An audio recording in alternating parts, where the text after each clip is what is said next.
Assalamualaikum warahmatullahi wabarakatuh. Waalaikumsalam warahmatullahi wabarakatuh. Alhamdulillah. Allah Jalla Shanahu Ta'ala ஒரு பெரிய ஆலிம் கூட்டத்தில் இப்படி அமர வச்சதுக்கு நான் அல்லாஹ்வுக்கு முதல்ல சுக்ர் செய்கிறேன். அல்ஹம்துலில்லாஹ். அதிலும் குறிப்பாக இந்த அத்தாரியா அரபிக் கல்லூரியுடைய மாணவர்களுக்கு மத்தியில், நம்மிடத்திலே பயின்ற மாணவர்களுக்கு மத்தியிலே அமர வைப்பதற்கு அல்லாஹ்விடம் மிகவும் சுக்ர் செய்கிறேன். அல்ஹம்துலில்லாஹ். அதற்கு சொல்ல வந்ததை சொல்லிடுறேன். எல்லாத்துக்கும் மனசுலையும் நின்றுட்டு அது என்னது. அதில் அந்த அறை கொஞ்சம் சின்னதாக இருந்துச்சு. இந்த அறையிலே அதற்கு இருக்கிறேன். நானும் என் ஒய்ஃபும் என் மகன் எனக்கு 2 பிள்ளைங்க. அஜரத்துக்கு பார்க்க அது சின்ன அறையாக இருந்துச்சு. எனக்கு இன்னும் 4 பிள்ளை பெற்றாலும் இதில் தான் இருக்கேன்.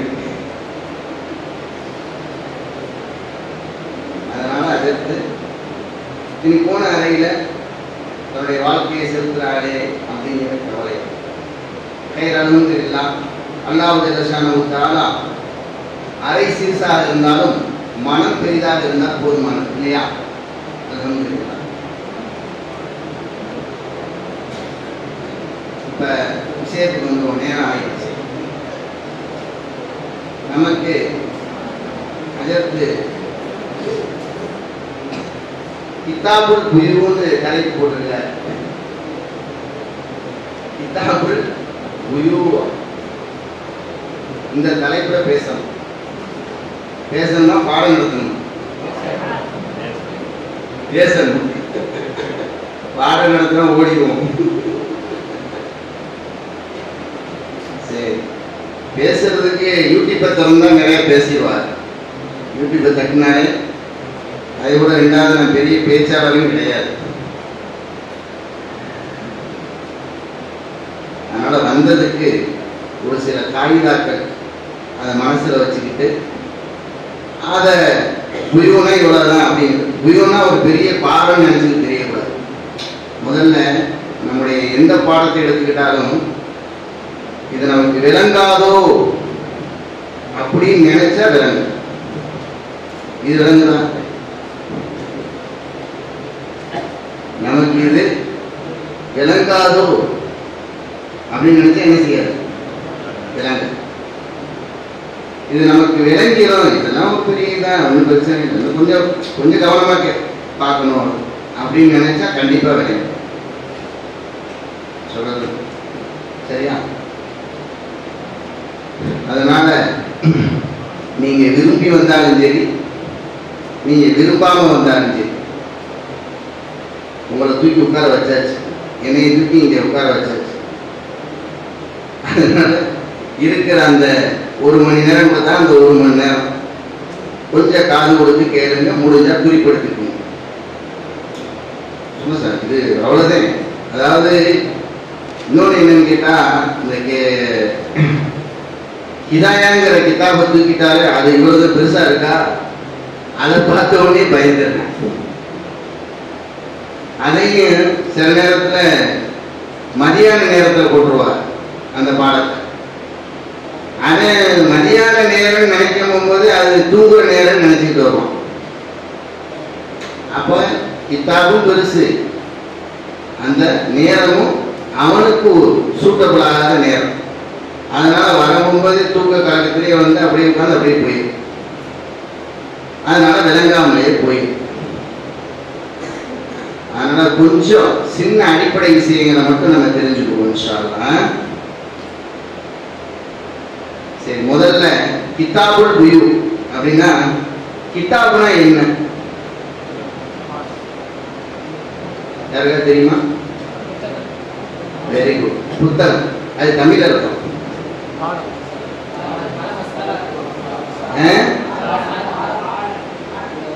நம்மளுக்கு பாடம். இப்போ மற்றதுன்னா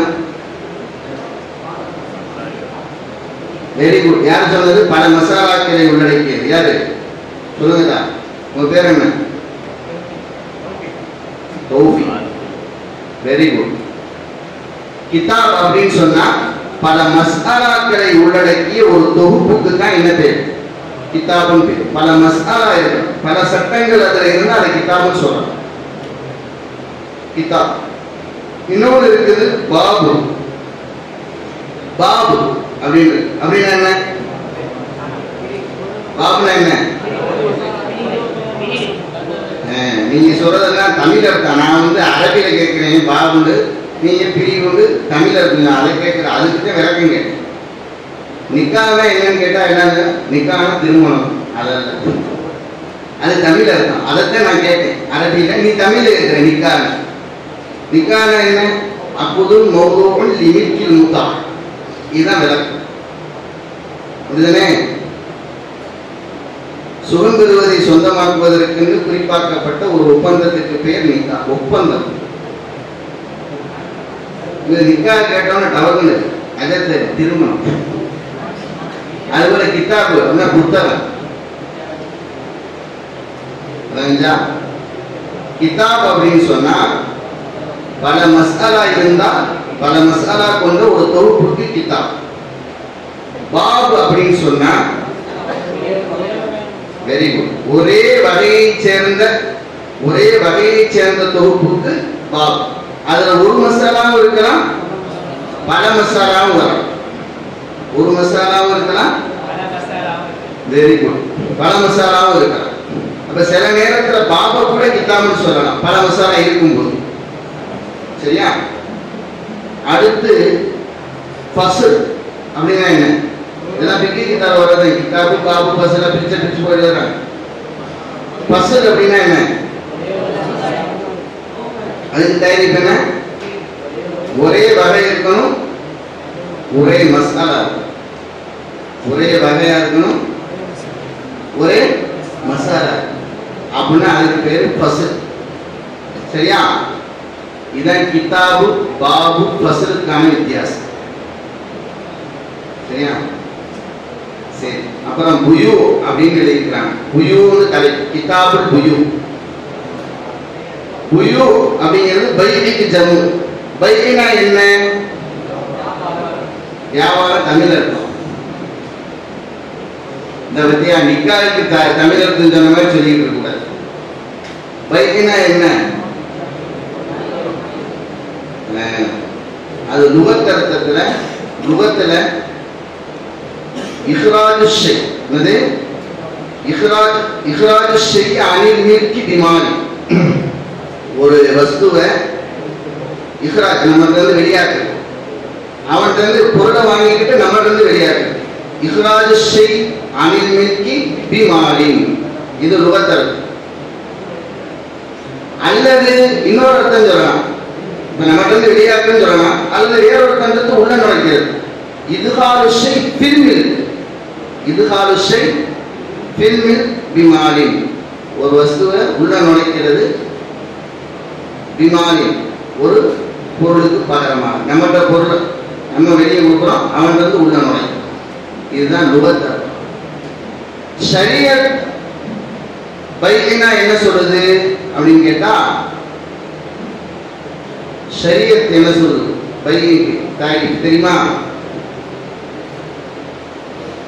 முபாதலத்துல் மால் பில் மால். முபாதலத்துல் மால் பில் மால் பித்தராவி பித்தரீகி திஜாரா. முபாதலத்துல் மால் பில் மால் பித்தராவி பித்தரீகி திஜாரா. வியாபார ரீதியில் இரு ஆக்கியதுகள் சம்மதத்துடன் ஒருவர் இன்னொருவரிடம் பொருளை பண்டமாற்றிக் கொள்வது. ஒரு பொருளை இன்னொருத்தட்ட பகரமாக்கிக் கொள்வது. முபாதலத்துல் மால் பில் மால். பொருளை பொருள் பகரமாக்கிக் கொள்ளுதல். பித்தராவி ரெண்டு பேரும் சம்மதிச்சுக்கணும். பித்தரீகி திஜார் வியாபார ரீதியில சம்மதிக்கணும். இதுக்குதான் பைக் என்று ஷரியத்து சொல்லு. கைர் அல்ஹம்துலில்லாஹ். இது ஒரு அடிப்படை விஷயம். நம்ம மேற்குக்கு போயிடுவோம். அதே போல புத்தகாக்கள் பையனுடைய வகைகள் வகை வகையா பிரிச்சிருக்காங்க. அது நேரம் இருந்தால் லாஸ்ட்ல சொல்றேன் இன்ஷா அல்லாஹ். இந்த பையில முக்கியமானது தான் ஈஜாப் கபூல். அதான் உல்ஃபர் ஈஜாபும் கபூல். இப்ப ஈஜாப்னா என்னதான்? ஈஜாப்னா என்ன? ஈஜாப்னா பதிலளிக்கிறது. சரி, ஈஜாப்னா தான் ரைட். அவர் சொல்ல வர்றாரு பார்த்தீங்களா, அதுக்கு அந்த தைரியத்தை பாராட்டணும். மாஷா அல்லாஹ். ஈஜாப் அப்படிங்கிறவங்க ஒரு வியாபாரத்துல 2 ஆக்கிதிகள் இருப்பான். ஒருத்தன் பொருளை கொடுக்கணும், இன்னொருத்தன் பொருளை வாங்கணும். இவங்களுக்கு பேர் ஆக்கிது. அப்ப 2 ஆக்கிதுகள்ல முதலாவதாக ஒருத்தன் பேசுவான் பாரு. என்ன பேசுவான்? இந்த பொருளை எனக்கு 2000 ரூபாய்க்கு கொடுறான்னு பேசுவானா? அப்படியும் பேசுவான். அப்படி அந்த 2 ஆக்கிதுகள்ல முதல் நபர் சொல்லக்கூடிய கலாமுக்கு பேர் ஈஜாப். அது வாங்குறவனும் முதல்ல சொல்லலாம், வாங்குறவன் எனக்கு 2000 ரூபாய்க்கு கொடுறான்னு சொல்லலாம், அதுக்கு பேர் ஈஜாப். அல்லது விற்கிறவன் கூட என்ன செய்யலாம்? விற்கிறவன் கூட தம்பி உன்கிட்ட 2000 ரூபாய்க்கு இந்த பொருளை வித்துட்டேன் அப்படின்னு சொன்னாங்க, அதுக்கு பேரு ஈஜாப். வித்துட்டேன்னு சொன்னா அதுக்கப்புறம் வாங்குறவன் நான் வாங்கிட்டேன்னு சொல்றேன், அதுக்கு பேர் கபூல். புரிஞ்சுச்சா? ஈஜாப் என்னன்னு புரியுதா? 2 ஆக்கிதுகளில் முதல் ஆக்கிது சொல்லக்கூடிய கலாமுக்கு பேர் என்னது? ஈஜாப். சரியா? பதிலளிக்கிறது இல்லை. என்ன அப்பா? 2 ஆக்கிதுகளில் முதல் ஆக்கிது சொல்லக்கூடிய கலாமுக்கு பேர் ஈஜாப். சரியா? அதை விற்கிறவனும் சொல்லலாம், வாங்குறவனும் சொல்லலாம். விற்கிறவன் உன்னை வித்துட்டேன்னு சொல்ல சொன்னாங்க, வியாபாரம் ஆகிடாது. அடுத்து இன்னொரு வாங்கிட்டேன்னு சொல்லலாம். அல்லது வாங்குறவன் முதல்ல ஆரம்பிக்கலாம். உன்னை இந்த 2000 ரூபாய்க்கு இந்த பொருளை வாங்கிட்டேன் தான், அதுக்கு பேர் ஈஜாப். அதுக்கப்புறம் சரி நான் சம்மதிச்சுட்டேன்னு அப்படின்னு சொல்லுவோம். புரியுதா? சரி, ஈஜாப்லாம் புரிஞ்சிருச்சா? அதுக்கப்புறம் கபூல் அப்படின்னு ஒண்ணு இருக்கு வியாபாரம். கபூல்னா என்ன? 2 ஆக்கிதுகள்ல வெரி குட் 2வது ஆக்கிது சொல்லக்கூடிய கலாமுக்கு பேர் என்னது? அதுக்கு பேர் கபூல். அதுக்கு பேர் என்னதான்? கபூல். சரி, ரைட். ஈஜாப் கூட எழுதிச்சா? அடுத்து வாங்க. மார்க்கம் வியாபாரத்துல ஹியாரை கபூல் ஒண்ணு வச்சிருக்கு. என்ன வச்சிருக்குது? அந்த வாசகை ஹியாரை கபூல் ஒண்ணு வச்சிருக்கு. ஹியாரை கபூல்னா என்ன? ஹியாரை கபூல்னா என்ன? 2 ஆக்கிதுகள்ல ஒருத்தன் ஈஜாப் செஞ்சிருவான்ல, 2 ஆக்கிதுகள்ல ஒருத்தன் என்ன செஞ்சிருப்பான்? ஈஜாப் செஞ்சிருவாங்க. முதல் ஈஜாப் நிக்கால ஈஜாப் செய்யறாங்கல்ல, அது மாதிரி இவன் ஈஜாப் செஞ்சிருவான். இது வியாபாரத்துல ஈஜாப் செஞ்ச பின்னாடி இன்னொருத்தர் இருப்பான்ல, ஆக்கிதுகள்ல இன்னொருத்தன், அவனுக்கு கிடைக்கக்கூடிய உரிமைக்கு பெயர் ஹியாரை கபூல். 2 ஆக்கிதுகள்ல ஈஜாபுக்கு பின்னாடி ஈஜாப் செஞ்சவன் அல்லாத மற்றவன் இருக்கிறானா இல்லையா, அவனுக்கு கிடைக்கக்கூடிய உரிமைக்கு பேர் என்னது? ஹியாரை கபூல். ஹியாரை கபூல். சரியா? சரி, ஏன் இதை மார்க்கம் கொடுக்குது? ஹியாரை கபூலை ஏன் மார்க்கம் ஹியாரை கபூல் ஏன் கொடுக்குது அப்படின்னு ஒரு கேள்வி வரலாம் எல்லாரும். ஏன் ஹியாரை கபூலை கொடுக்குது? யாருக்கா தெரியுமா? ஏன் கொடுக்குதுன்னா, பதில் ஒருவேளை அதை கொடுக்கலன்னு வச்சுக்கோங்க, ஈஜாப் செஞ்சாலும் வியாபாரம் முடிஞ்சிருச்சுன்னு சொல்லி வச்சுக்கோங்க, ஹியாரை கபூலை கொடுக்கலன்னு வச்சுக்கோங்க, இன்னொருத்தருடைய சம்மதம் இல்லாமலேயே அவன்கிட்ட பொருளை திணிக்கிற மாதிரி பர்மாபஜார் வியாபாரம் மாதிரி. இப்ப இல்ல, முன்னாடி காலத்துல அங்க விலை கேட்டாலும் முடிஞ்சு வச்சு சொல்லிடுவாங்க, அவ்வளவுதான் நீ வாங்கிட்டேன்றது. 10,000 ரூபாப்பான்றான், அவ்வளவுதான். அவன் விட மாட்டாங்க. 10,000 ரூபாய்க்கு உள்ள திணிச்சுதான் ஆகும். விளைஞ்சா அது மாதிரி ஈஜாபு செஞ்சுட்டாலே வியாபாரம் முடிஞ்சிருச்சுன்னு சொன்னா இன்னொருத்தன் பாவம் தானே. அதனாலதான் மார்க்கம் வந்து ஈஜாப் செஞ்ச பின்னாடி இன்னொருத்தனுக்கு கேரட் கபூலை கொடுக்கும். அவன் நினைச்சா அந்த ஈஜாபை ஏத்துக்கலாம், இல்லைன்னா வேணாம்ப்பா 2000 சொல்ல வேணாம் போயிடும். புரியுதா? ஏன் கொடுக்குதுன்னா ஒருவேளை கொடுக்கலைன்னா, ஒருவேளை அந்த கேரட் கபூலை மார்க்கம் கொடுக்கலைன்னா கட்டாயமான முறையில் இந்த பொருள் திணிக்கப்படும் அவன் மீது. அதனால மார்க்கம் எது கொடுக்குது? புரிஞ்சிருச்சா? இப்ப கேரட் கபூல் அப்படிங்கிறது வியாபாரத்தில் முக்கியமானது. மார்க்கம் வந்து அந்த ஈஜாபுக்கு அடுத்து இன்னொரு ஆட்சியினுடைய நலவை கவனித்து அதை கொடுக்க. சரியா?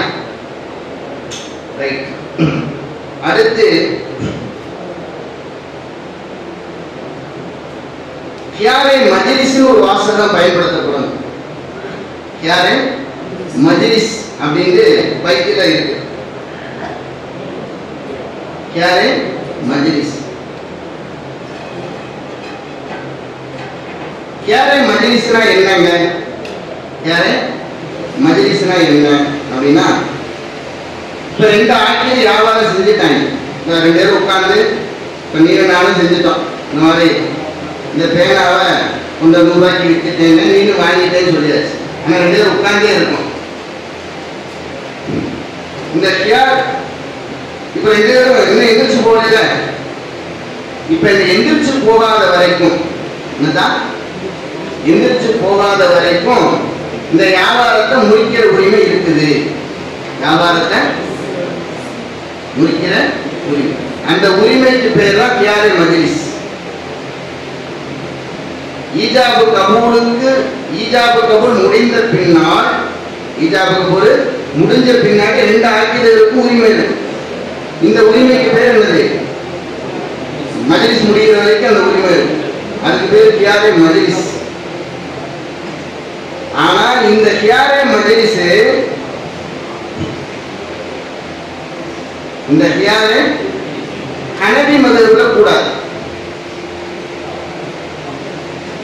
ஹனபி மதஹ்ல கியாரே மஜ்லிஸ் கூடாது. ஷாஃபி மதஹ்ல மட்டும் கூடும். ஹனபி மதஹ்ல கூடாது. ஈஜாபு கபூல் தான் முடிஞ்சு போச்சு. மறுபடியும் முடிக்கிற உரிமை கொடுத்தா 2 பேரும் பாவம் தானேயா? யாராவது ஒருத்தர் முடிச்சுட்டாங்க, வியாபாரத்தை முடிச்சு அழிச்சு முடிச்சு விளையாடுறதா? ஹனபி மதஹ்ல கூடாது. கியாரே மஜ்லிஸ் ஹனபி மதஹ்ல சரியா? ஆனா ஷாஃபி மதஹ்ல கூடும். ஷாஃபி மதஹ்ல என்ன உண்டு? கியாரே மஜ்லிஸ் உண்டு. அப்படின்னா என்ன விளங்குதா? ஈஜாபு கபூல் தான் முடிச்ச பின்னாடி மஜ்லிஸ் முடியாத வரையிலும் 2 ஆட்சிகள் எதனாலும் எதாவது முடிச்சுக்கலாம், வியாபாரத்தை முடிச்சுக்கலாம். இது ஷாஃபி மதஹ்ல கூடும், ஹனபி மதஹ்ல கூடாது. அதுக்கான காரணங்களை சொன்ன நேரம் ஆயிடும். கிதாபுக்கு போய் பார்த்துக்கீங்க. சரியா? சரி. அடுத்து வியாபாரத்துல தோராயமா அளவு பண்ணிக்கலாமா? தோராய அளவு கூடுமான? தோராய அளவு தாராளமா கூடும். ஆனா அந்த நம்ம விற்கக்கூடிய பொருட்கள் ஒண்ணுக்கு ஒண்ணு ஒரே ஜின்ஸா இருக்கக்கூடாது. வேற வேற ஜின்ஸா இருந்தா என்ன செய்யலாம்? அரிசிக்கு பதில் கோதுமை விற்கிறோம், நம்ம படி வச்சுதான் விற்கணுங்கிற அவசியம் கிடையாது. என்ன செய்யலாம்? தாராளமா தோராய அளவு வித்துக்கலாம். ஜின்ஸ் மாறுபட்டு இருந்தால் தோராய அளவு கூடும். இது வியாபாரத்தில் உண்டு. ஜின்ஸ் மாறுபட்டால் மட்டும் தோராய அளவு. டீ குடிங்க, சும்மா காலில் போட்டுக்குங்க, முடிஞ்சா நெஞ்சில போட்டுக்குங்க.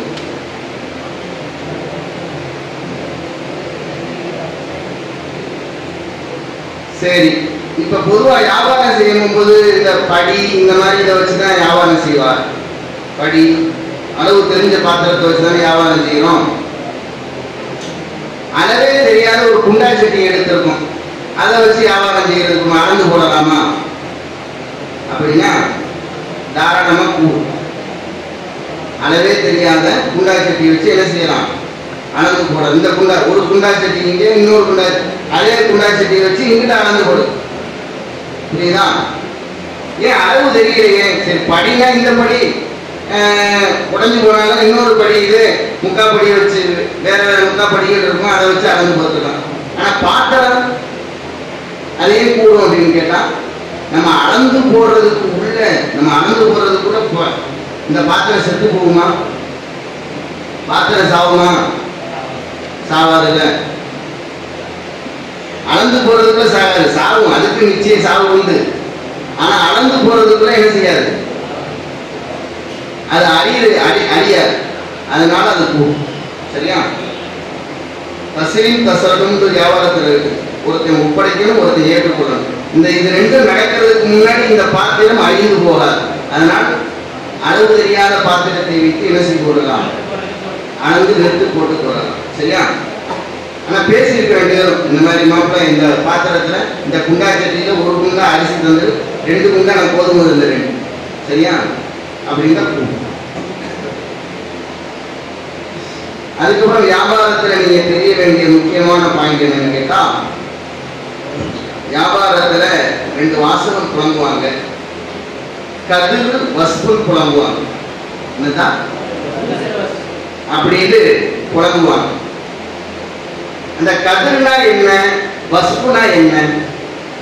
கதிர்னு சொல்றது அப்படின்னா என்ன, வஸ்பு அப்படின்னு குருவோட படிக்கும் போது இதெல்லாம் வரும்.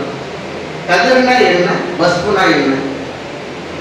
கதிர்னா ஒண்ணு இல்லை, ஒண்ணு இல்லைன்னா விட்டுறது. நீங்க கதிர்னா எந்த பொருள்கள்ல எந்த பொருள்ல குறைவு என்பது குறையாக கருதப்படாது. குறைவு கொஞ்சம் தள்ளிட்டான், ஆனா அது குறையாக கருதப்படாது. குறைவு குறைவு வேற, குறை வேற. ஞாபகம் வச்சுக்க, குறைவு வேற, குறை வேற. சரியா? எந்த பொருளில் குறைவு குறையாக கருதப்படாதோ அதுக்கு பேர் கதிர்.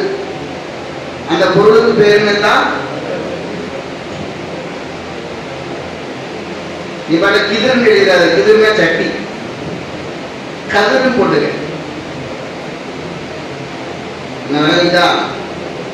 எந்த பொருளில் குறைவு குறையாக கருதப்படாத அதுக்கு பேர் என்னதான், அரிசி கொஞ்சம் அள்ளிட்டான், குறைவு சொல்ல முடியுமா? குறைவுன்னு சொல்லலாம், ஆனால் அது குறை என்று சொல்ல முடியாது. அப்ப அரிசி கதிர்ல வந்துடும். கோதுமை கொஞ்சத்தை எடுத்து தின்னு விட்டான், அது குறைவு தான், ஆனால் என்னதல்ல, குறை அல்ல. அதனால கோதுமை கதிர். வெரி குட், சொல்லுங்க நல்லா. அப்படி சொல்லுங்க. அரிசி, கோதுமை, வேற என்ன இருக்கு? இந்த மாதிரி தானியங்கள், பருப்பு. நீங்க திங்கிறத சொல்லுங்க, மசாலா திட்டீங்கன்னா அதையும் சொல்லுங்க. பொட்டுக்கடலை அனைத்து சமையல் கொஞ்சம் பார்த்துக்கல. பொட்டுக்கடலை இதெல்லாம் குறை. என்னதா குறைவு, இனதல்ல குறையல்ல. அதனால இது கது. இந்த மாதிரி வஸ்துக்களுக்கு பேர் கது. வஸ்பு அப்படின்னா என்ன? எந்த பொருளில் குறைவு குறையாக கருதப்படும், குறைவு கருதப்படுமோ அதுக்கு பேர் என்னதா, அந்த பொருளுக்கு பேர் வஸ்பு. இது வைக்கிற. சரியா? நீ பாட்ட தமிழர் தான் தன்மைன்னு எழுதுகிறார். வஸ்புனா தன்மை, கதிர்னா அளவு அப்படின்னு எழுதிடக்கூடாது.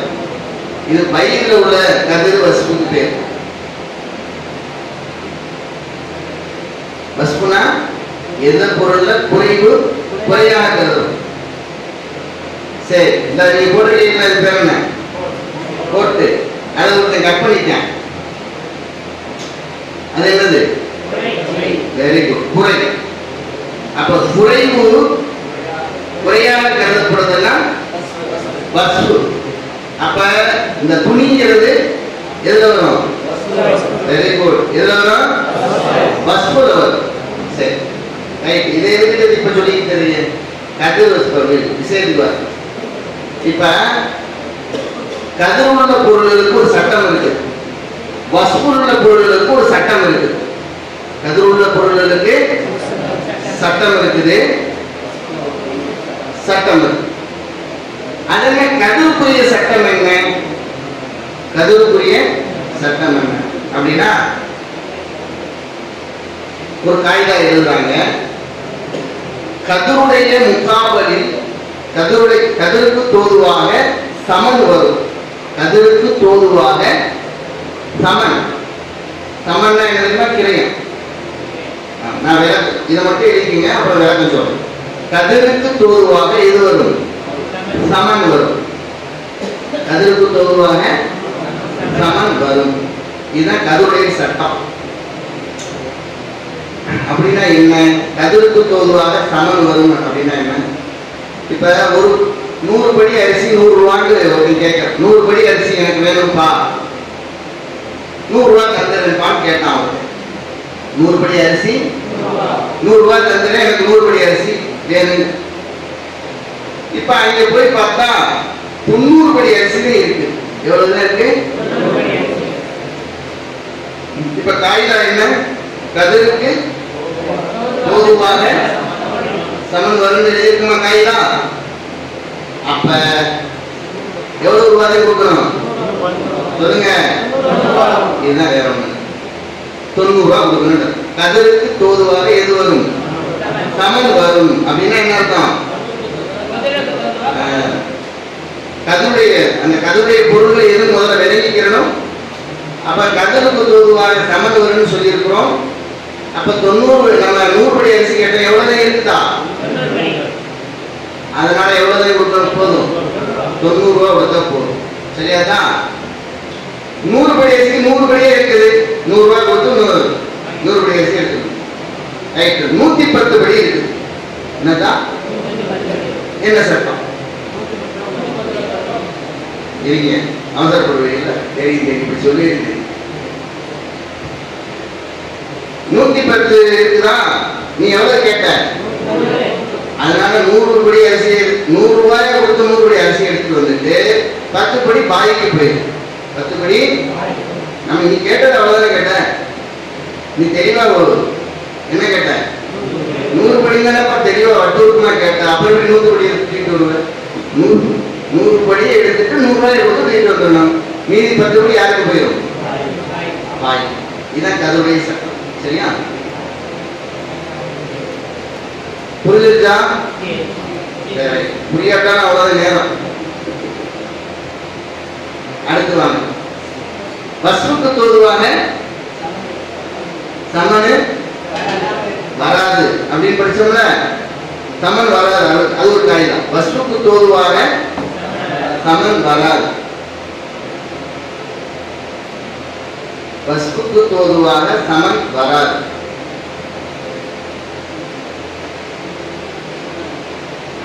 இது ஒரு காய்தான். அப்படின்னா என்ன? துணி கேட்டோம். 10 முழம் துணி வேணும்பா, 10 ரூபா வாங்கிப்பாங்க. இதுதான் 10 முழம் துணி 10 ரூபா. இப்ப எத்தனை முழம் இருக்கு? 8 முழம் தான் இருக்கு. அதுதான் சட்டம் என்ன தெரியுமா? 9 ரூபாய். நீ 8 முழம் இருந்தாலும் 10 ரூபாய் கொடுத்து வாங்கிக்கலாம். 8 முழம் இருந்தாலும் ஆனா உனக்கு கியார் கிடைக்கும். தேவைப்பட்டா வாங்கிட்டு இல்லைன்னு விட்டுட்டு வந்தோம். வாங்கிச்சா குறையுதுல, அதனால என்ன கிடைக்கும்? கியார் கிடைக்கும். வாங்கிச்சா 10 ரூபாய் கொடுக்கணும். ஆனா எத்தனை முழம் தான் கிடைக்கும் உனக்கு? ஏன்னா இது வந்து வஸ்துல இருக்கு. இது என்னதான் வஸ்துல சொன்னோம்.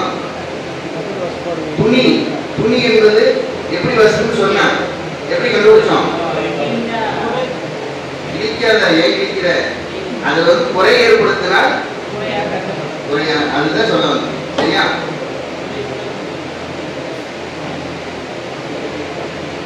குறைவு குறையாக கருதப்பட்டால் அதற்கு பெயர் வசு. குறைவு ஒழிச்சுக்கிட்டே இருக்கணும். குறைவு வெரி குட்.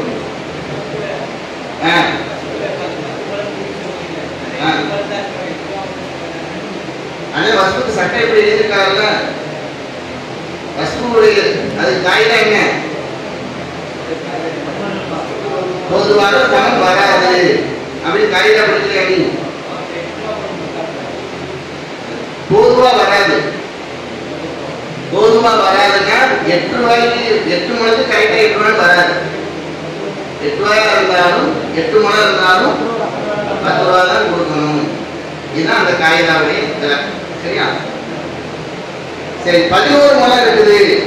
என்னங்கண்ணா 10 முழம் கேட்டோம், 11 முழம் இருக்குது அப்படின்னா 11 முழம் 10 ரூபாயை கொடுத்து 11 முழத்தை தூக்கி வந்துடும்.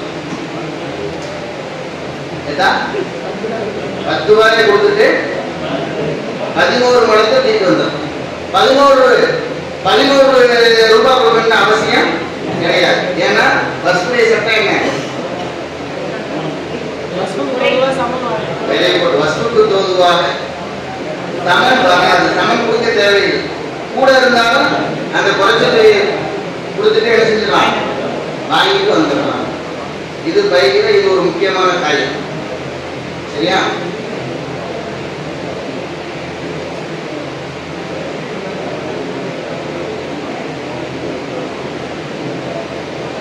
அடுத்து வியாபாரத்துல சின்ன சின்ன விஷயங்கள் ஞாபகம் வச்சுக்கோங்க. சின்ன சின்ன காகிதாக்களை வச்சுக்கிட்டீங்கன்னா உங்களுக்கு ஈஸியா நீங்களே சட்டம் வேலைகளா மாறிடும்.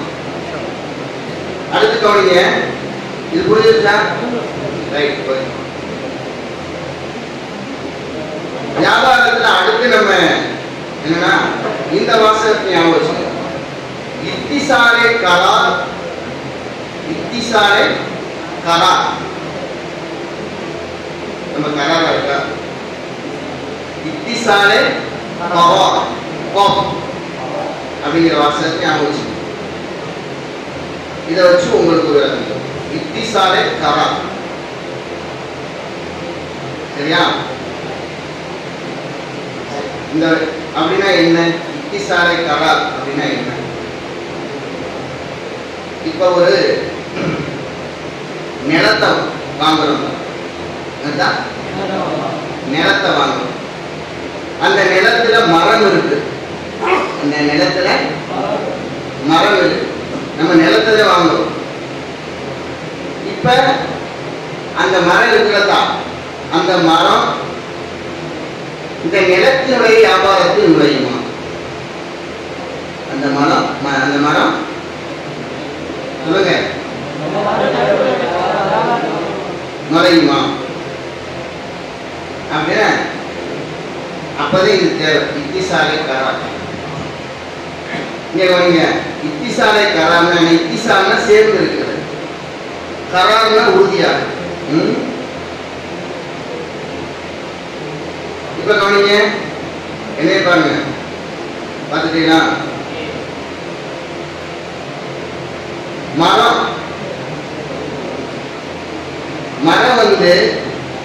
நினைச்சா புடுங்க முடியுமா? டவுட்.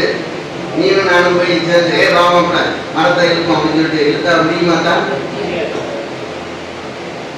மரம் என்பது இத்திசாலை கரா. மரம் என்பது அதே போல ஒரு நிலத்தை வாங்கணும், பில்டிங் இருக்குது, அதுல பில்டிங் இருக்குது, பில்டிங்கும் என்னதான் இத்திசாலை கரா. Very good. பில்டிங்கை தனியா நம்ம பாட்ட கையில பிடிக்க வைக்க முடியுமா? வைக்கலாம் முடியுமா? சினிமாவில் என்ன வைப்பாங்க, நம்ம வைக்க முடியும். இப்ப இத்திசாலை கரார், இந்த இத்திசாலை கரார் அப்படிங்கிறதுல இத்திசாலை கராருடைய hukumல வந்துருச்சுன்னா இந்த நிலத்தை வாங்கினாலே அதுவும் சேர்ந்து வந்துடும். நிலத்தை வாங்கினாலே மரமும் நல்ல ஆப்பிள் மரம், கொய்யா மரம், வாழை மரம், தென்னை மரம் எல்லா மரமும் வச்சிருக்கிறாங்க, நிலம் மட்டும் வாங்குறோம். அந்த வியாபாரத்துக்குள்ள எதுவும் சேர்ந்து வந்துருந்தா அந்த மரமும் சேர்ந்து வந்து மரத்துக்கு தனியா காசு பேச தேவையில்லை, மரத்துக்கும் தேவை விளங்கிடுச்சா? ஏன்னா அது எதில் உள்ளது?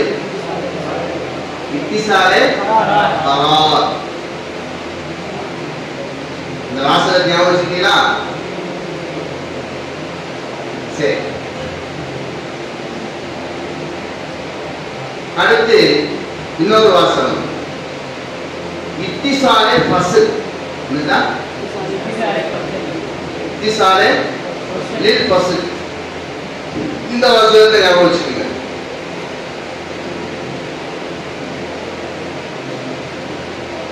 அப்படின்னா என்ன? இத்திசாலே லில் பசு அப்படின்னா என்ன? சேர்ந்து இருக்குது, ஆனா பிரிவதற்காக வேண்டிய சேர்ந்து இருக்குது. சேர்ந்துதான் இருக்குது, ஆனா பிரிவதற்காக வேண்டிய சேர்ந்து. என்னைக்கு வேணாலும் பிரியும் அந்த மாதிரி. இப்ப உதாரணமாக மரம் இருக்கு, மரத்துல பழம் இருக்கு. மரம் இருக்குது,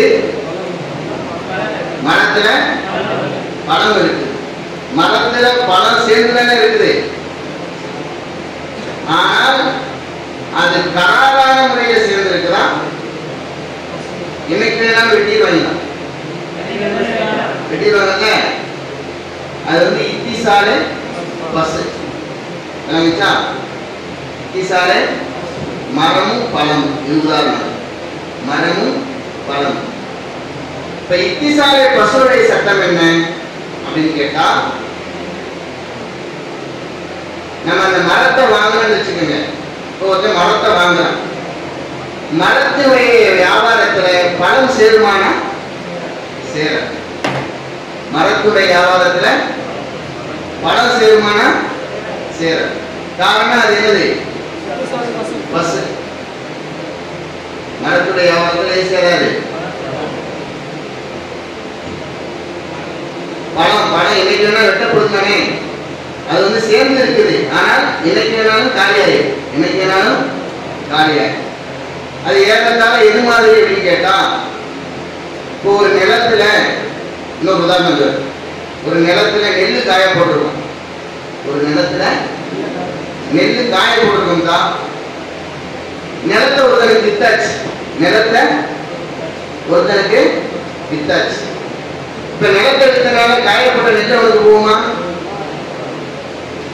நிலத்தை வித்ததுனால காயப்பட்ட நெல் எனக்கு சொந்தம் சொல்ல முடியுமாமே?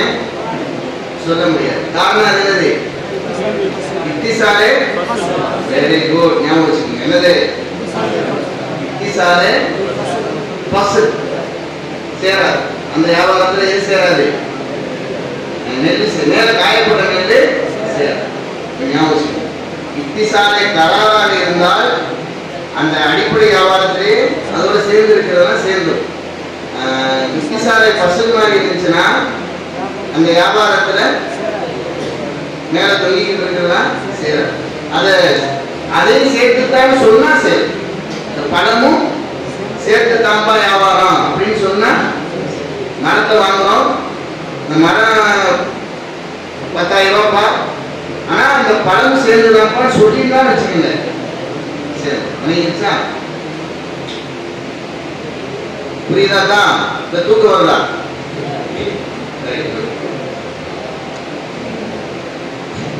அடுத்து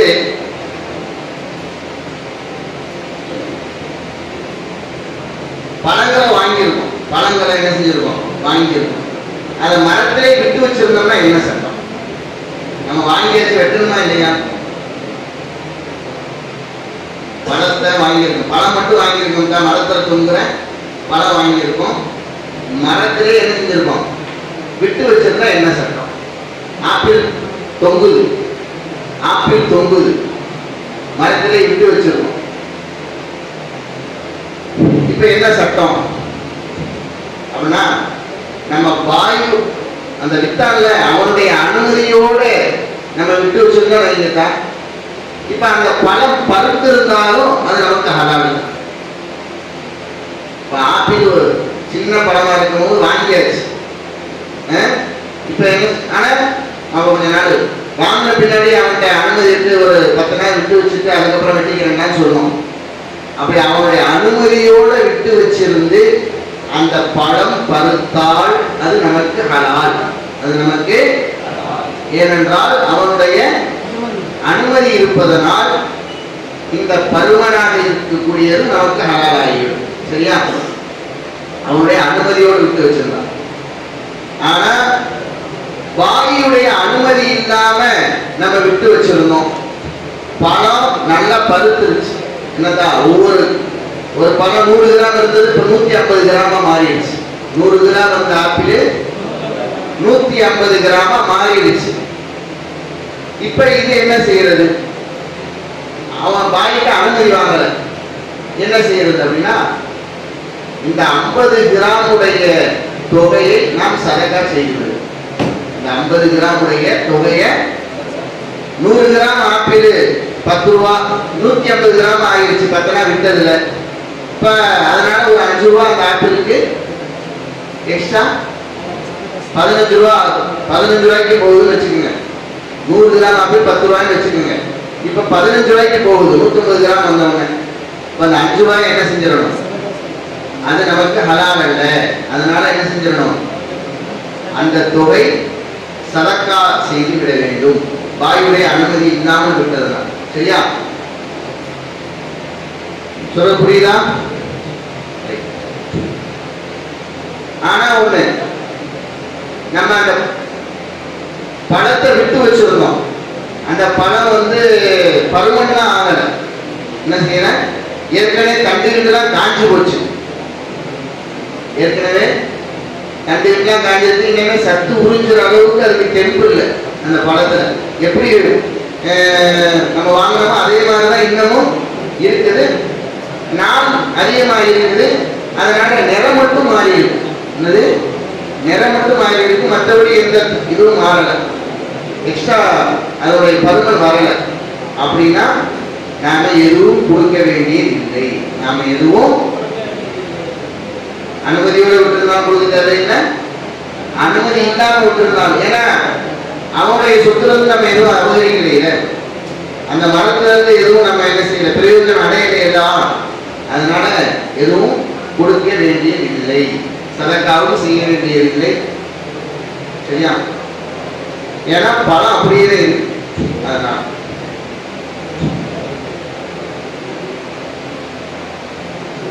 நம்ம அடுத்து பழங்களை வாங்கணும். அப்படியே விட்டு வச்சிருக்கோம். எக்ஸ்ட்ரா பழம் முளைச்சிருச்சு. மரத்துல என்ன செஞ்சிருச்சு? எக்ஸ்ட்ரா பழம் முளைச்சிருச்சு. அப்ப என்ன சட்டம்? நம்ம வாங்க போகும்போது ஒரு 100 பழம் இருந்துச்சு. இப்ப பார்த்தா 130 பழம் ஆகிருச்சு வெட்டுறதுக்கு முன்னாடி. அப்ப என்ன சட்டம்? அப்ப பார்த்து சொல்றாங்க, என்ன செய்ய சொல்றாங்கன்னா, இப்ப நீ அந்த மரத்தை உன் கண்ட்ரோலுக்கு வர்றதுக்கு முன்னாடியே, மரம் உங்க கண்ட்ரோலுக்கு வர்றதுக்கு முன்னாடியே எக்ஸ்ட்ரா பழம் முளைச்சிருச்சுன்னா, எக்ஸ்ட்ரா பழம் முளைச்சிருச்சுன்னு சொன்னா வியாபாரம் பாக்கி. வியாபாரம் சொல்றீங்களா? ஏன்னா ஏன் பாக்கிறாங்கன்னா, அந்த மதியை ஒப்படைக்க முடியாது. இப்ப அவன் ஒப்படைக்கணும், பாயில ஒப்படைக்கணும். அவனால என்ன செய்ய முடியாது? ஒப்படைக்க முடியாது. தஸ்லீம் வியாபாரம்னா தஸ்லீம் தஸ்லீம் நடந்திருக்கணும். இப்ப நடக்கல. ஏன்னா என்ன, அவன் பாயே என்ன செய்யற, முஸ்தகிட்ட பழத்தை ஒப்படைக்கல. இதுக்கு இடையே வேற பழங்கள் முளைச்சிருச்சு. வேற பழங்கள் முளைச்சிருச்சு. அதனால வியாபாரம் பாக்கி. ஆனா முஸ்தகி காலத்துல கொடுத்துட்டான். முஸ்தகியுடைய கண்ட்ரோல்ல பழத்தை கொடுத்துட்டான். நீ வெட்டிக்கிறான். இவன் தான் வெட்டாம விட்டுட்டான். இன்னும் எக்ஸ்ட்ரா பழம் முளைச்சிருச்சு. அப்படின்னா அந்த மாதிரி ஒரு சூரத்து வந்துச்சுன்னா வியாபாரம் கூடும். அப்ப முஸ்தகி என்ன சொல்றாங்கன்னா அதுதான். என்னதான் முஸ்தகி பணம் யாருக்கு எத்தனை பணங்கிறது குழப்பமா இருக்கு. இப்ப முஸ்தகியுடைய கவுல் தான் இங்க ஏற்றுக்கொள்ளும். முஸ்தகி என்ன சொல்றாங்கன்னா, என் பணம் 100, உன் பணம் 20 பா அப்படின்னு சொன்னா அவன் என்ன சொல்றானோ அதுதான். அவன் என்ன சட்டம் சொல்றானோ புரியுதா, அவன் என்ன எண்ணிக்கை சொல்றானோ அதுதான். ஏன்னா இங்க வியாபாரம் தஸ்லீம் சொல்லுங்க நடந்துருச்சு, அதனால எந்த பிரச்சனையும் இல்லை. அவனை கரெக்டா இவ்வளவு பணம் இந்த இது இந்த ஒப்படைச்சுட்டான். ஒப்படைத்தது நடந்த பின்னாடி தான் இந்த பணம் எக்ஸ்ட்ரா வந்துருக்கு, அதனால பிரச்சனை இல்லை, தாராளமா இது பண்ணிக்கலாம் அப்படின்னு சட்டம். புரியுதா?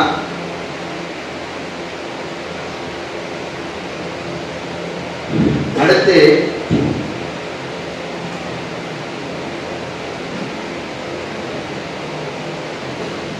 இன்னொரு காகிதம் ஞாபகம் வச்சுக்கோங்க. 2 ஆக்கில் இருப்பாங்க வியாபாரத்தை.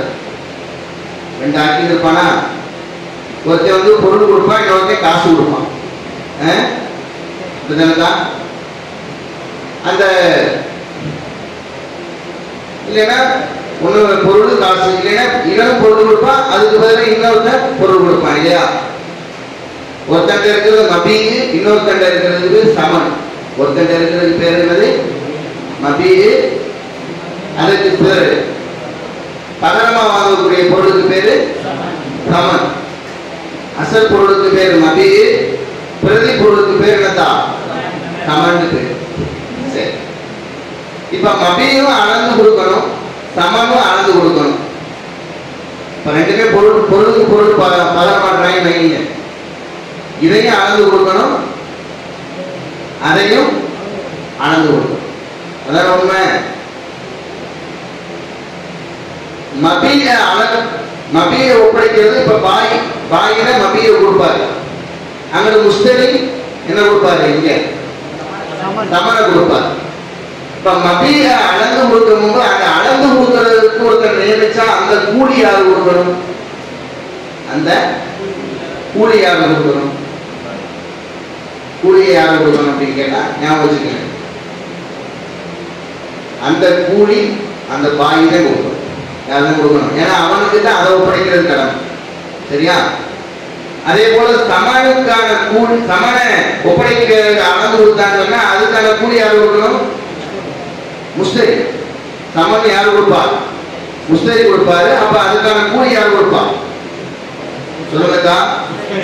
ஏன்னா அது அவனுக்கு ஒப்படைக்கிறது அவன் மீது கடமை, அதனால அவன் கொடுக்கணும். இதுல எந்த மாற்று கருத்தும் இல்லை, புகார். ஆனா அதே சமயத்துல இந்த மபி இருக்கிற மபியை ஒப்படைக்கிறது பாயை ஒப்படைப்பான், சமனை ஒப்படைக்கிறது முஸ்தரி ஒப்படைப்பான். இந்த மபிய தரம் பார்க்கிறவருடைய கூலி யாரு? தரம் பார்க்கிறவன் ஒருத்தர் பண்ணல, சரியான பொருளை கொடுத்துருக்கானா இல்லையான்னு பார்க்கறதுக்கு ஒருத்தர் பண்ணலதான். அதே போல இங்க சமனை தரம் பார்க்கறதுக்கு ஒருத்தர் இருப்பாங்கல்ல, அந்த கூலி அந்த முஸ்தரிக்கேவா? அதே போல மபிய தரம் பார்க்கிற கூலி யாருக்கேவா? பாய்க்கேவா? அப்படின்னா இதுல இருக்கிறார். அளந்து கொடுக்கிறது அவனே கொடுக்கணும், சமனை அளந்து கொடுக்கிறது முஸ்தரி கொடுக்கணும், அதுல மாற்று கருத்து இல்லை. தரம் பார்க்கிற கூலி பொருளை மபியை தரம் பார்க்கிற கூலி, அதே போல இங்க என்னது சமனை தரம் பார்க்கிற கூலி யார் கொடுக்க வேண்டும்? இதுல என்ன இருக்குது? முகமது ரஹ்மத்துல்லா சொன்னதாக பொதுவா ஒரு காயிலா ஞாபகம் வச்சுக்கோங்க. ஒரு காயிலா ஞாபகம் வச்சுக்கோங்க. என்னன்னா, ஒரு பொருள் நம் மீது கடமை, ஒரு விஷயம் நம் மீது கடமை, அதுக்கு எதெல்லாம் கடமையோ அதுவும் அவன் மீதே கடமை. ஒரு பொருளை ஒப்படைப்பது ஒருத்தன் மீது கடமைன்னா அதுக்கு எதெல்லாம் கடமையாகிறதோ அதுவும் அவன் மீதே தான் கடமையாகும்.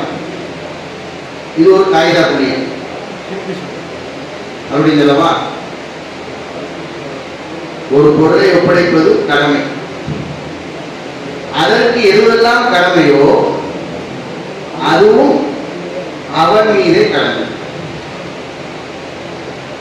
ஒரு பொருளை ஒப்படைப்பு ஒருத்தர் மீது கடமை, அதற்கு எதெல்லாம் கடமையோ அதுவும் அவன் மீதே கடமை. இது ஒரு காயிதா புரியும்.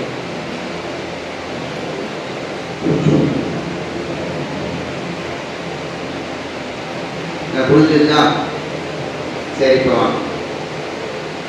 இப்ப இந்த அடிப்படை சூத்திரத்தை வச்சுக்கிட்டு இப்ப வாங்க முகமது ரஹ்மத்துல்லாஹி சொன்னதாக இப்னு ருஸ்தும் ரஹ்மத்துல்லாஹி சொல்றாங்க.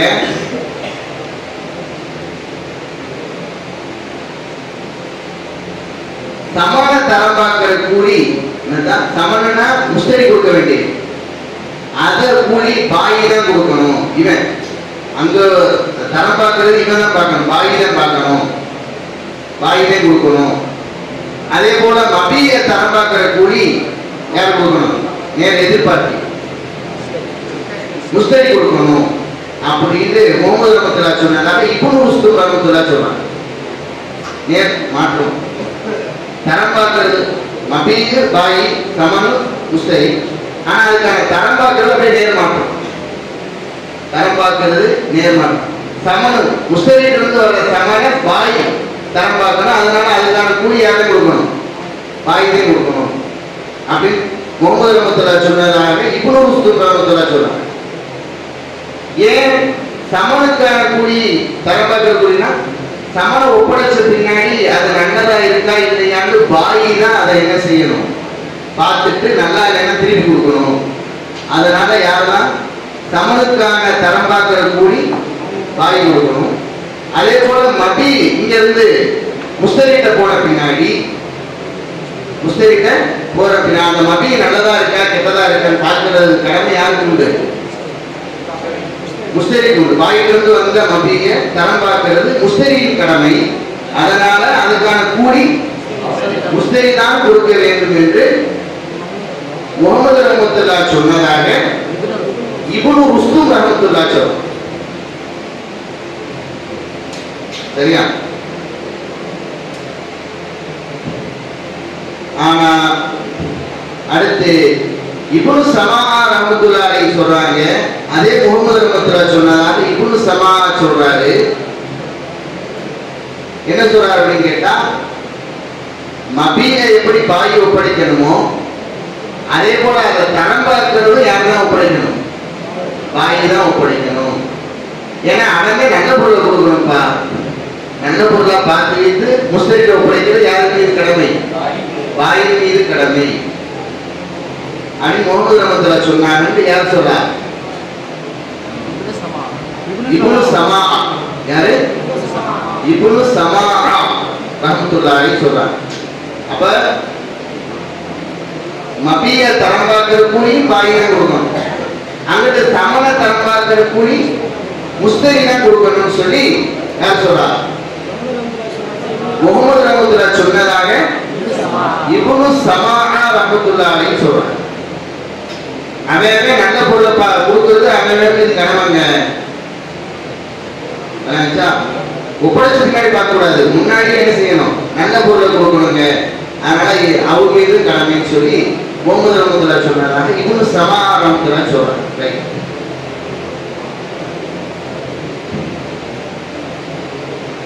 புரிஞ்சுச்சா? அடுத்ததாங்க இப்ப நம்ம வியாபாரம் செய்யும் போது காசுக்கு காசு வியாபாரம் செய்வாங்க, நாணய மாற்றுதல் இருக்குது. பொருளுக்கு பொருள் வியாபாரம் செய்வாங்க, பொருளுக்கு பொருள் வியாபாரம் செய்வாங்க. பொருளை கொடுத்து பொருள் அந்த காலத்துல பண்ட மாற்றுதல் வியாபாரம் விளங்கிடுச்சா? இப்ப நார்மலா செய்யறது பொருளை கொடுத்து என்ன வாங்குறோம்? காசு வாங்குறோம். பொருளை கொடுத்து காசு வாங்குறோம். இது பேர் பையிலே முத்தலக்கு பேர். சரி, பொருளை கொடுத்து என்ன செய்யறோம்? காசு வாங்குறோம். இப்ப கவனிங்க, இப்ப பொருளை கொடுத்து இந்த காசு வாங்குற விஷயத்துல முதல்ல பொருளை கொடுக்கணுமா அல்லது முதல்ல எதை கொடுக்கணுமா? காசை கொடுக்கணும். நம்ம என்ன சாதாரண நம்ம என்ன செய்யறோம் சொல்லுங்க? முதல்ல காசா கொடுக்கணும், பொருளை வாங்குறோம். அப்படிதானே? அது நல்ல முறை அல்ல. முதல்ல எது கொடுக்கணும்? ஏன் அது அப்படின்னா அங்கே கவனி, நல்லா கவனிச்சுக்கோங்க. இப்ப பொருள் யாருக்கு வர? இப்ப நான் கடைக்கு போறேன், பொருளை வாங்க போறேன். என் கையில என்ன இருக்கு சொல்லுங்க? இருக்கு, கவலைப்படாது. என் கையில என்ன இருக்கு? காசு இருக்கு. பொருள் எங்க இருக்கு? கடையில் இருக்கு. நான் வாங்க போறேன். இப்ப இனிமே அப்படி வாங்கினா பொருள் யாருக்கு சொந்தம்? சொல்லுங்க. வாங்குற எனக்கு சொந்தம். காசு யாருக்கு சொந்தம்? கடைக்காரனுக்கு சொந்தம். சரி, ஞாபகம் வச்சுக்கோங்க. எனக்கான பொருள், எனக்காக இருக்கக்கூடிய அந்த பொருள், பொருளை பொறுத்தளவு அது குறிப்பானது. பொருளை பொறுத்தளவு குறிப்பானது. காசை பொறுத்தவரை அது கையில வந்த பின்னாடிதான் குறிப்பாகும். காசை பொறுத்தவரை கையில வந்த பின்னாடிதான் குறிப்பாகும். பொருள் என்பது கையில வராட்டாலும் குறிப்பானது, தகையினானது. காசு என்பது கையில கிடைச்ச பின்னாடிதான் அந்த பொருள் குறிப்பாகும். சரி, எனக்காக இருக்கக்கூடிய அந்த பொருள் இப்ப தகையினா இருக்கா இல்லையா? தகை அது குறிப்பா இருக்கா இல்லையா? நான் இந்த பொருளை வாங்க போறேன், அது குறிப்பானது. புரிஞ்சிருச்சா? ஆனால் எங்க இருக்கக்கூடிய காசு யாருக்கு போக வேண்டியது? கடைக்காரனுக்கு போக வேண்டியது. காசை பொறுத்தவரை இன்னும் என்ன ஆகவில்லை, தகையின் ஆகுது. அது கைப்பற்றப்பட்ட பின்னாடிதான் என்ன ஆகும்? தகையின் ஆகும். அதனாலதான் அவருக்கு சொந்தமான பொருள் இன்னும் தகையினாக இல்லை, எனக்கு சொந்தமான பொருள் என்னவாக இருக்கிறது? தகையினாக இருக்கிறது. அதனாலதான் முதல்ல எதை கொடுத்துடணும்? காசை முதல்ல கொடுத்தா என்னுடைய பொருளும் தகையினாகிறது, அவருடைய பொருளும் எனக்கு வர வேண்டியது தகையினாக இருக்கிறது, அவருடைய பொருளும் என்ன ஆகிவிட்டது? ரெண்டும் சமத்துவமான பின்னாடி வியாபாரம் நடக்கும். ரெண்டும் சமத்துவமான பின்னாடி வியாபாரம் நடக்கும். அதனால முதல்ல எதை கொடுக்க சொல்றாங்க? காசை கொடுக்க. சரி, காசுக்கு காசா இருந்தா ரெண்டுமே கையும் இல்லாதது, ரெண்டுமே. அதனால இந்த கையில கொடுத்து இந்த கையில வாங்கி கையும் இல்லாம போகும். பொருள் டு பொருள் ரெண்டுமே கையினாகுது, அதுல சமத்துவம் வேணும். அப்பவும் என்னது? அதுவும் இந்த கைக்கு சமத்துவம் கிடைக்கும். இந்த கையில வாங்கிட்டு பெரிய பில்டிங் வைக்கும்போது இந்த கையில எப்படி தூக்க முடியும் மாதிரியா? பில்டிங்கே தூக்க மாட்டாங்க. என்னது? அதுக்கான ரெக்கார்ட்ஸ் இருக்குல்ல, அந்த ரெக்கார்ட்ஸ் இந்த கையில கொடுத்துட்டு இந்த கையில வாங்கிக்கணும். இல்லைங்களா?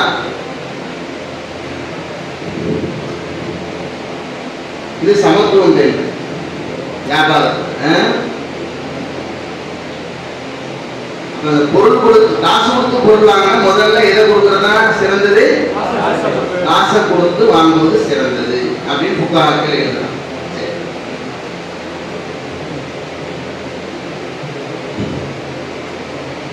அடுத்து வியாபாரத்துல எடுத்தாலும் உங்களுக்கு ஒரு 20 பக்கம் முடிஞ்சிருச்சு.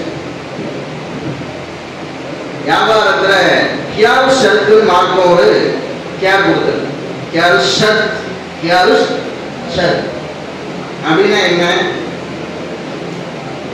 அப்படின்னா ஒருத்தன் வியாபாரம் செய்ய போகும்போது,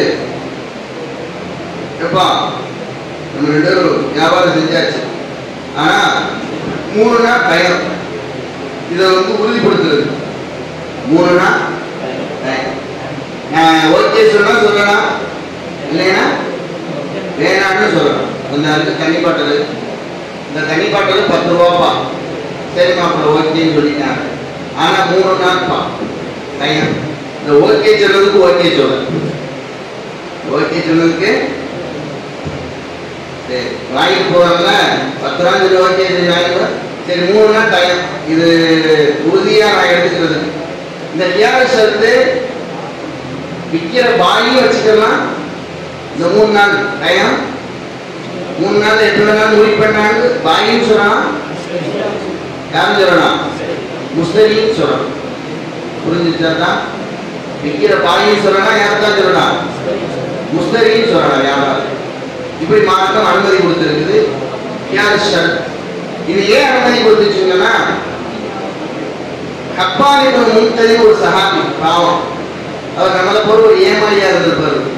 அவர் ஒரு நம்மளை போல ஒரு ஏமாளியா இருந்து, அவர் வியாபாரம் எங்க போய் வியாபாரம் செஞ்சாலும் ஏமாந்துட்டு வந்துருவார். அவர் எங்க போய் வியாபாரம் செஞ்சாலும் ஏமாந்துட்டு வரும். அப்ப ரசூலுல்லாஹ் சொன்னார், யார் ரசூலெல்லாம் நான் இந்த மாதிரி பொருள் வாங்க போகிற இடத்துலலாம் என்னை ஏமாத்திடுறாங்க, பொருள் வாங்க போகிற இடத்துலாம் என்னை ஏமாத்திடுறாங்க.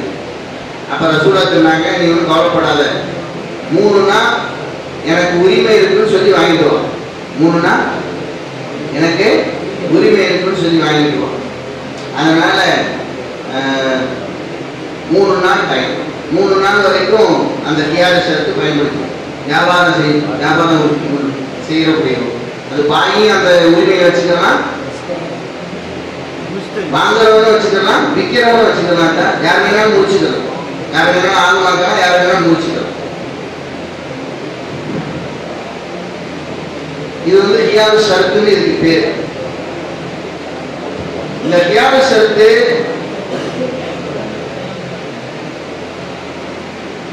பாய் வச்சிருக்கான்னு வச்சுக்கோங்க. உதாரணத்துக்கு இந்த கியார் ஷரத்து பாய் வச்சிருக்கான்னு வச்சுக்கோங்களேன். பாய் வச்சுக்கிட்டு அந்த அவனுடைய கடத்திலேயே பொருளையும் வச்சிருக்கேன், இன்னும் ஒப்படைக்கிற, யார்கிட்ட ஒப்படைக்கிற, முஸ்தரிட்ட ஒப்படைக்கிற. இதுக்கு இடையில அந்த பொருள் அழிஞ்சும் போச்சு, என்னாச்சு, அழிஞ்சும் போச்சு. அப்படின்னா முஸ்தரி எதுவும் கொடுக்க தேவையில்லை, அது இவனோட முடிஞ்சு போச்சு, சோழி முடிஞ்சு. அதுதான் பாயே கியார் ஷரத்தை வச்சுக்கிட்டு பொருளையும் கொடுக்காம வச்சு அவனுடைய அழிஞ்சு போச்சுன்னா எதுவுமே கொடுக்க தேவையில்லை, நினைச்சா. அதே சமயத்துல பாயிட்ட கியார் ஷரத்து இருக்குது, ஆனா யார்கிட்ட பொருள் போயிருச்சு, முஸ்தரியுடைய கரத்துல போயிருச்சு, போய் அங்கே அழிஞ்சு போச்சு. இங்க போய் முஸ்தரியுடைய கரத்துல அழிஞ்சு போச்சுன்னு சொன்னா நல்லா கவனிங்க, முஸ்தரி கரத்துல அழிஞ்சிருக்கு. இப்ப அந்த பொருளுக்கு அவன் வந்து பேசின விலை கொடுக்க தேவையில்லை, அசல் ரேட்டு கொடுத்தா போதும். என்ன ரேட்டு? அசல் ரேட்டுக்கு பேரு அரபியில கீமத்துக்கு பேரு. அசல் ரேட்டுக்கு பேர் என்னதான் அரபியில கீமத். கீமத்துல அசல் ரேட். இப்ப இன்னொரு சமன், அது வந்து 2 ஆட்களும் பேசின ரேட்டு, அதுக்கு பேரு சமன். புரியுதா? சமனுக்கு கீமத்துக்கு வித்தியாசம் இருக்கு.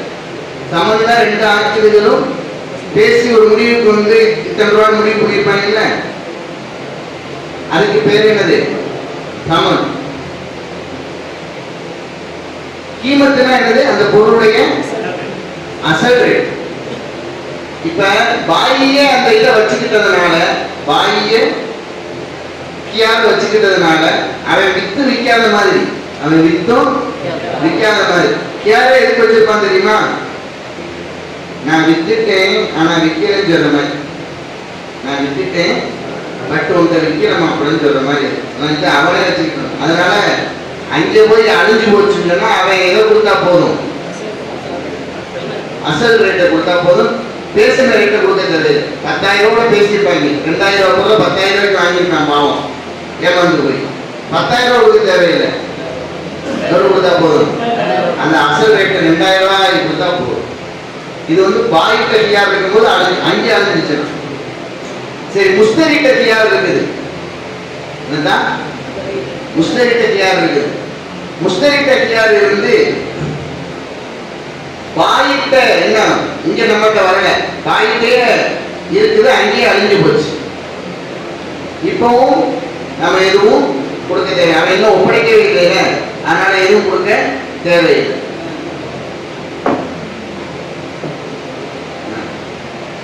முஸ்தரிட்ட வந்து முஸ்தரிட்டே அழியுது, முஸ்தரிக்கு யாரு வச்சிருக்கான், முஸ்தரிட்டே என்ன செய்யுது, ஒரு இது அழியுதுன்னு வச்சுக்கோங்க. முஸ்தரிட்ட அழிஞ்சு போச்சுன்னா அவன் முஸ்தரி சமன் கொடுக்கணும். என்ன கொடுக்கணும்? சமன் கொடுக்கணும். என்ன எவ்வளவு பேசுறானோ அந்த பேசுற ரேட்டை கொடுத்துடும். ஏன்னா வியாபாரம் முடிஞ்சு போச்சுன்னு.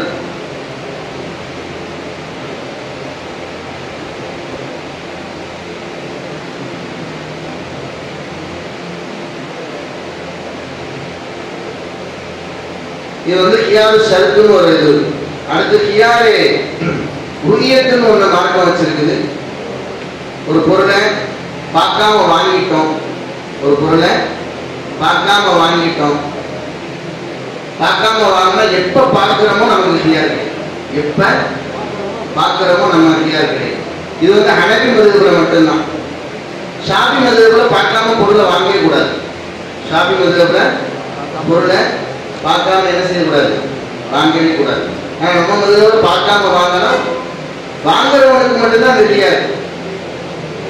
ஏன்னா ரசூலுல்லாஹி ஸல்லல்லாஹு அலைஹி வஸல்லம் சொன்னாங்க, மனிஸ்தவா ஷைஅன் லம் யரஹு ஃபலஹு, யார் ஒருவன் பொருளை பார்க்காமல் வாங்கி விட்டாலும் அவனுக்கு என்ன உண்டு, கியார் உண்டு. பொருளை பார்க்காம வாங்குறவனுக்கு சட்டம். பார்க்காம விற்கலாம், ஆனா வித்தா கியார் கிடைக்காது, அவனுக்கு என்ன கிடைக்காது, கியார் கிடைக்காது, அந்த உரிமை கிடைக்காது.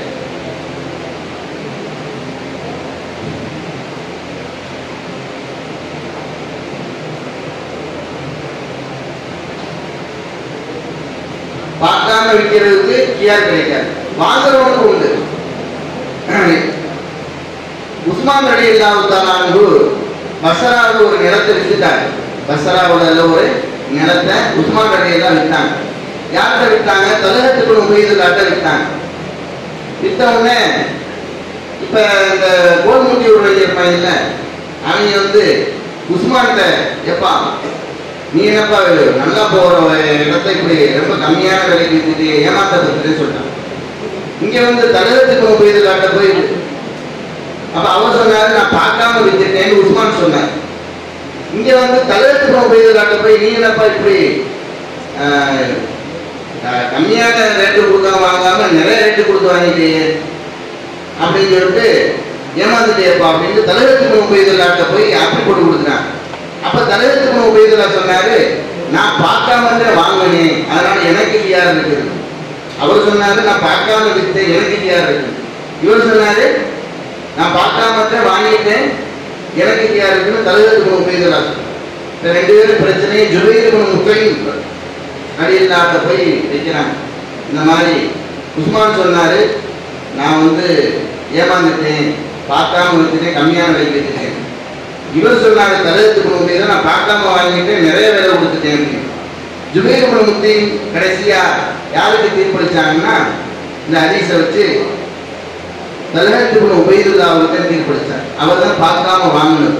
பார்க்காம வாங்கி இருப்பவருக்கு மட்டும்தான் கியார் உண்டு, பார்க்காம வித்தா அவருக்கு என்ன கிடைக்காது, கியார் கிடைக்காது. அதே போல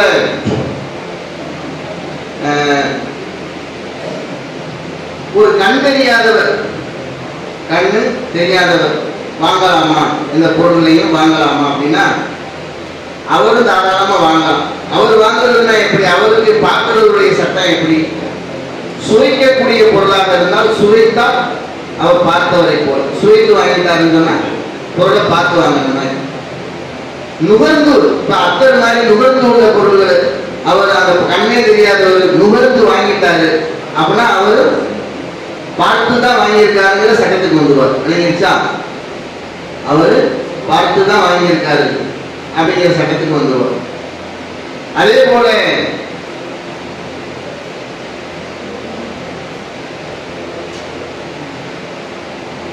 இந்த அடிமை அது பார்க்கறதுனா எப்படி, நார்மலா பார்க்கறதுனா முழுசா பார்க்க முடியாத, பார்த்து வாங்குறதுனா எப்படி. இப்போ ஒரு அடிமையை வாங்குறோம், அடிமையை எதை பார்த்தா பார்த்த மாதிரி, முகத்தை பார்த்தா பார்த்த மாதிரி, முழுசா பார்க்கணும்னு அவசியம் இல்லை. விளங்கிடுச்சா, அடிமைகளை முகத்தை பார்த்தா போதும். கால்நடைகளை பார்த்து வாங்குறதுனா எப்படி, அவருடைய முன்பின் பாகத்தை பார்த்துட்டாலே பார்த்து வாங்குடைய சட்டத்துக்கு வந்துடும். விளங்கிடுச்சா, இப்ப தானியங்கள் குமிஞ்சு கிடக்குது, ஒவ்வொன்றா பிறக்கிட்டு பார்க்க முடியாது, மேலோட்டமா பார்த்துட்டா பார்த்து வாங்குற சட்டத்துக்கு வந்துடும். விளங்கிடுச்சா, முழுசா பார்க்கறதுங்க அவசியம் கிடையாது. ஆடைகள் பண்டலா இருக்குது, மேற்பகுதியை பார்த்துட்டாலே நம்ம பார்த்து வாங்கின சட்டம், நமக்கு என்ன கிடைக்காது, கியாரு கிடைக்காது. பார்த்து வாங்கின பின்னாடி கியாரு கிடைக்காது. விளங்கிடுச்சா, சரி. அதே போல இறுதியா ஒரு கண் தெரியாதவர் அக்காரர்கள் என்று சொல்லக்கூடிய அசையா சொத்துக்களை வாங்குறது எப்படி. கண்ணு தெரியாத ஒரு அசையா சொத்து இருக்கு, நிலம், கட்டடம், இந்த மாதிரி இதுகளை வாங்குறாரு. இவர் வந்து இப்படி இவர் வாங்க முடியுமா அப்படின்னா அபு யூசுப் ரஹ்மத்துல்லாஹி சொல்றாங்க, இவர் வந்து தஸ்பீ, அதாவது பார்த்து வாங்கினவர் போல தஸ்பீ அந்த மாதிரி கூட இருந்தா போதும். அதாவது வந்து ஒரு பார்த்தவர் போய் நான் பார்த்துட்டேன், நான் இந்த நிலத்தை பார்த்த மாதிரி நின்று அங்கே அப்படியே பார்வையிடுற மாதிரி பார்வையிட்டு இதை நான் பொருந்தி கொண்டேன் அப்படின்னு ஒரு கண் தெரியாதவர் அது சொல்லிட்டாரு, நான் இதை பொருந்தி கொண்டேன்னு சொல்லிட்டாரு, வியாபாரம் கூடும் அப்படின்னு சொல்லி அபு யூசுப் ரஹ்மத்துல்லாஹி சொல்றாரு. ஒரு நிலத்தை கண் தெரியாதவர் வாங்குறாருதா, அந்த நிலத்துக்கு முன்னாடி நின்று ஒரு பார்வையுடையவர் பார்த்துட்டு சம்மதம் சொல்லுவாங்க, அதே மாதிரி அவர் போய் நின்று சம்மதம் சொன்னால் அந்த வியாபாரம் கூடும். அதுக்கு ஒரு உதாரணமாக ஒரு வாய் பேச முடியாதவர் அவர் தொழுகையில கிராத்து எப்படி ஓடுவாரு, ஓதுற மாதிரி நடிப்பார், அப்படிதானே? ஓதுற மாதிரி நடிப்பார், இதுதானே ஓதுவாரு. அப்படி ஓதுனா கூடும் தானே அவருக்கு, அது போலதான் கண் தெரியாது. இப்ப அதே போல இன்னொரு உதாரணம் காட்டுறார். ஹஜ்ஜுக்கு போறாரு, உம்ராவுக்கு போறாரு. இப்ப கடைசியா உம்ராவை களையிறதுக்கு என்ன செய்வாங்க? முடிய வைப்பாரா? முடிய இல்லாத என்ன செய்ய? முடிய இல்லாத என்ன செய்யறது? அந்த மாதிரி கத்தி எடுத்து முழுசா வெட்டிடக்கூடாது தோலை. முடி இருக்கிற மாதிரி நினைச்சுக்கிட்டு மேலாப்புல என்ன செய்யணும்? உடல் போதும். அது மாதிரி அது எப்படி கூடுமோ அது மாதிரி கண் தெரியாதவர் நின்று அந்த நிலத்தை நின்று பார்வையுடையவன் பார்த்த மாதிரி பவுடா காட்டினா போதும், அந்த வியாபாரம் கூடும். யார் சொல்றா? அபு யூசுப் ரஹ்மத்துல்லாஹி சொல்றாங்க. ஆனா ஹசன் இப்னு ஜியாத் அவங்க சொல்றாங்க, இல்ல இல்ல, அவர் ஒரு வக்கீலை நியமிச்சுக்கணும். அந்த வக்கீல் அந்த இடத்தை பத்தி, அந்த நிலம் அல்லது கட்டடம் வாங்கினா அந்த கட்டடத்தை பத்தி அவர் என்ன செய்யணும்? இவருக்கு விளக்கணும். விளக்கிட்டு அதுக்கப்புறம் அவர் சம்மதம் சொல்லணும் அப்படின்னு ஹசன் இப்னு ஜியாத் ரஹ்மத்துல்லாஹி சொல்றாங்க. இதுதான் பார்வை அற்றவர்கள் என்ன செய்யறது, அந்த அசையா சொத்துக்களை வாங்கக்கூடிய வியாபாரத்தினுடைய சட்டம். நேரளவு எல்லாம் கொடுத்த நேரம் முடிந்து விட்டது. நிறைய சட்டங்கள் இருக்கிறது. இப்போ உங்களுக்கு நான் 6 மாதம் நடத்தின பாடத்தை ஏதோ ஓரளவு கொஞ்சம் நடத்தியிருக்கேன். அல்ஹம்துலில்லாஹ். அல்லாஹ் ஜல்ல ஷானஹு தஆலா எதை கேட்டோமோ எதை சொன்னோமோ அதன்படி அமல் செய்வதற்கும் அதனை உள்ளத்திலே ஏற்று நடப்பதற்கும் நம்முடைய வாழ்க்கையிலே அதை கொண்டு வருவதற்கும் சமுதாயத்துக்கு மத்தியிலே அதனை பரப்புவதற்கும் வல்ல ரஹ்மான் எனக்கும் உங்களுக்கும் தௌஃபீக் செய்வானாக. இதில் ஏதேனும் குற்றங்கள் குறைகள் இருந்தால் அதனை அல்லாஹ் மன்னிப்பானாக. சரியான விளக்கத்தை எல்லாம் நம் உள்ளத்திலே போடுவானாக.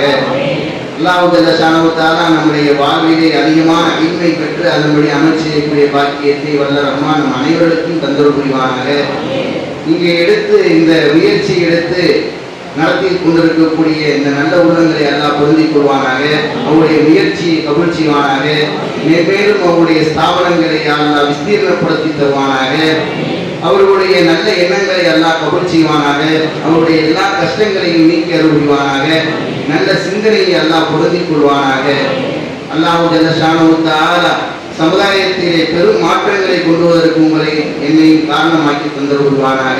வாழும் காலமெல்லாம் பெருமானார் ஸல்லல்லாஹு அலைஹி வஸல்லம் அன்னவருடைய துஆவை பெற்றவர்களாகும், அல்லாஹ் ஜல்ல ஷானஹு தஆலாவுடைய ரஹ்மத்தை பெற்றவர்களாகவும் நம்மை ஆக்கி அருள்வானாக.